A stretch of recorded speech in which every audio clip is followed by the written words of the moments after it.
আসসালামু আলাইকুম। অসাধারণ স্বাদের একটি নতুন ইউনিক ভর্তার রেসিপি শেয়ার করব। উফ, কি দারুণ হয়েছিল যে খেতে। এভাবে শুধু ঢেঁড়স আর আলু দিয়ে একবার ভর্তাটি তৈরি করে দেখুন। গরম গরম ভাতের সাথে আর অন্য কোনো কিছুরই প্রয়োজন হবে না।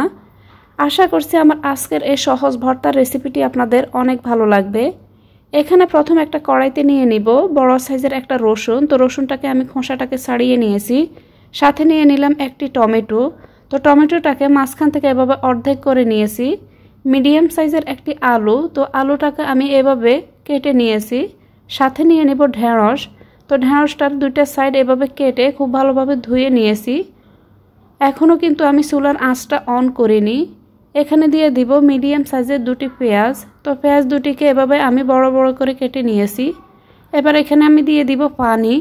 পানিটাকে এমনভাবে দিতে হবে যেন সবজিগুলো সিদ্ধ হয়ে যায়, সেই সাথে পানিটাও শুকিয়ে যায়। চুলার আঁচটা মিডিয়াম টু হাইয়ের মাঝামাঝি রেখে আমি ঢাকনা দিয়ে ঢেকে এবার এই সবজিগুলোকে সিদ্ধ করে নিব। যখন পানিটা প্রায় শুকিয়ে আসবে তখন আমি চুলার আঁচটা এখানে মিডিয়াম করে দিব। এখানে আমি সবগুলো সবজি খুব ভালোভাবে সিদ্ধ করে নিয়েছি। এবার এগুলোকে ঠান্ডা হলে ব্লেন্ড করে নিব। আপনারা চাইলে শিলবাটায়ও এগুলোকে বেটে নিতে পারেন। এবার এখানে চুলা একটা কড়াই বসিয়ে দিলাম। দিয়ে দিব এখানে সরিষার তেল। দিয়ে দিব এখানে শুকনো মরিচ। তো মরিচটাকে আমি এখানে ভেজে নিব। যে যেমন ঝাল খেতে পছন্দ করেন সেই অনুযায়ী এখানে মরিচগুলোকে ভেজে নেবেন। তো মরিচগুলোকে এবার একটা সাইডে তুলে রাখবো। আর এখানে চুলার আঁচটা আমি একদম লো করে দিব। তেলটা এখনও গরম আছে। এখানে আমি দিয়ে দিব কালো জিরা। চুলার আঁচটা একদম লোতে রেখে এখানে আমি ঢেঁড়সের যে মিশ্রণটাকে আমি সিদ্ধ করে বেটে রেখেছি সেগুলোকে দিয়ে দিব।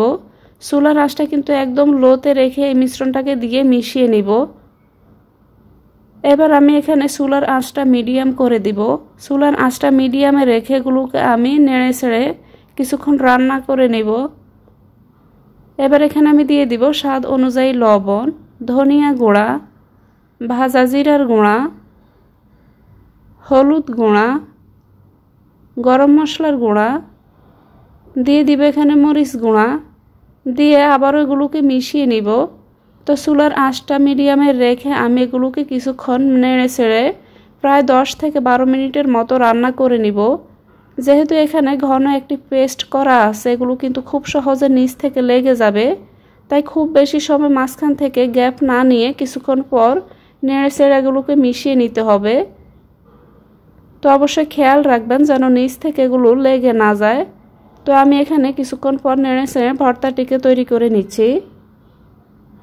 এখানে এই ভর্তাটি যতটা লিকুইড দেখা যাচ্ছে এগুলো কিন্তু ঠান্ডা হয়ে যাওয়ার পর আরও অনেকটাই ঘন হয়ে যাবে।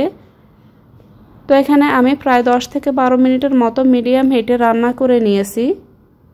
দেখতে পাচ্ছেন এখানে কিন্তু কালারটাও চেঞ্জ হয়ে গিয়েছে। এরপর যে এখানে আমি দিয়ে দিব ধনিয়া পাতা। তো এখানে আমি ফ্রেশ কিছু ধনিয়া পাতা নিয়েছি। এবার এগুলোকে আমি এখানে দিয়ে দিব। দিয়ে আবারও এগুলোকে মিশিয়ে নিব। আমার চ্যানেলে ভর্তার বেশ কিছু রেসিপি শেয়ার করা আছে। আপনারা চাইলে আমার চ্যানেলটি ভিজিট করে ভর্তার রেসিপিগুলো দেখে নিতে পারেন। কিছু ভর্তার রেসিপির লিঙ্ক আমি এখানে ডেসক্রিপশন বক্সে শেয়ার করে দিব। চাইলে সেখান থেকেও দেখে নিতে পারেন। এবার এখানে আমি দিয়ে দিব স্বাদ মতো লবণ। এখানে আমার কিছুটা লবণ কম পড়েছে, তাই আমি লবণটাকে এখানে আরও কিছুটা অ্যাড করলাম। যে শুকনো মরিচগুলোকে ভেজে রেখেছি সেগুলোকে আমি হাত দিয়ে এভাবে ভেঙে নিয়েছি।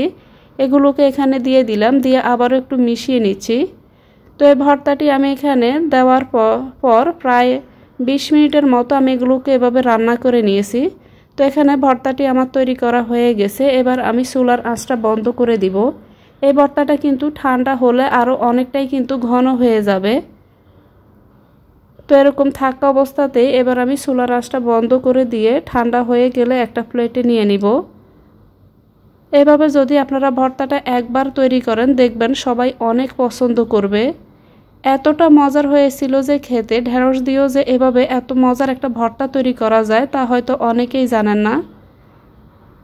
তো এ পর্যায়ে আমি চুলার আঁচটা বন্ধ করে দিলাম।